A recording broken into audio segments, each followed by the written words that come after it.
વાત કરીએ અમરેલીની તો અમરેલી જિલ્લામાં 2 દિવસમાં ધોળા દિવસે દીપડાનો હુમલો કે જ્યાં ગત દિવસે ધારીના વાવડી ગામે મહિલા ઉપર હુમલો કર્યો હતો।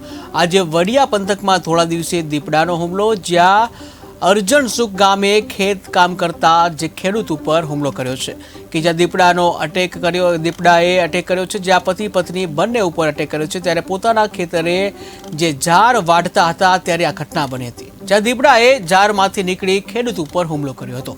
તો ખેડૂતને મોં પર અને કાનના ભાગે ગંભીર ઇજાઓ થઈ છે। ખેડૂતને વડિયા જે સિવિલ હોસ્પિટલ છે ત્યાં સારવાર અર્થે લઈ જવામાં આવે છે જ્યાં વન વિભાગે ફોરેસ્ટ સિવિલ પહોંચી આગળની તપાસ હાથ ધરી છે। ત્યારે દીપડાના હુમલાની ઘટનાથી ખેડૂતોમાં ભયનો માહોલ સર્જાયો છે।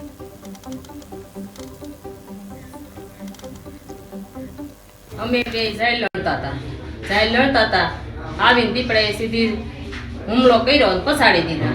હું બાજુમાં જ હતી, પસાડીને સીધો વયો ગયો।